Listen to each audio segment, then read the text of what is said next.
Pagpatuloy ng video natin ay magkakasapa ulit tayo ng gutter. Bago natin patibayan muna natin.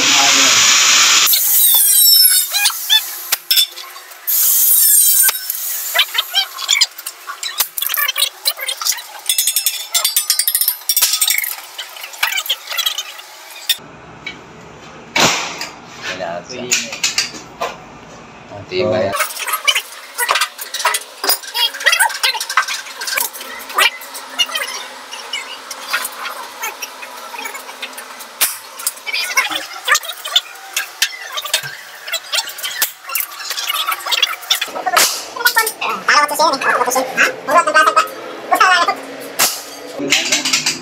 Ito guys, napakabilis lang. Yung quality niya ay same pa rin naman sa full trade. So, ayan, ganun siya ka accessible.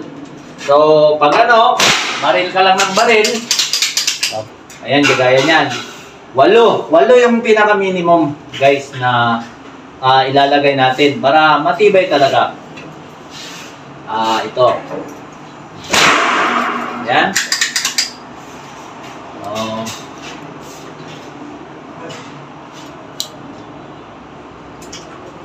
So, silip-silip natin. Ayan. Tibay talaga. Ano talaga siya eh. Guys, para sa mga nag-uumpisa pa lang dyan, na mga contractors natin, mag-avail kayo. Promise. 60 to. Lahat ng wiring na lumabas dito ay kailangan balot ng mica tube. Hindi pwede na ang wiring na lumalabas sa gutter kasi may tendency kasi vibrate yan sa gutter. O kaya masusugatan siya. Kaya kailangan na may mica tube dapat. Ang bawat isang circuit ng linya natin dyan. So, ayan.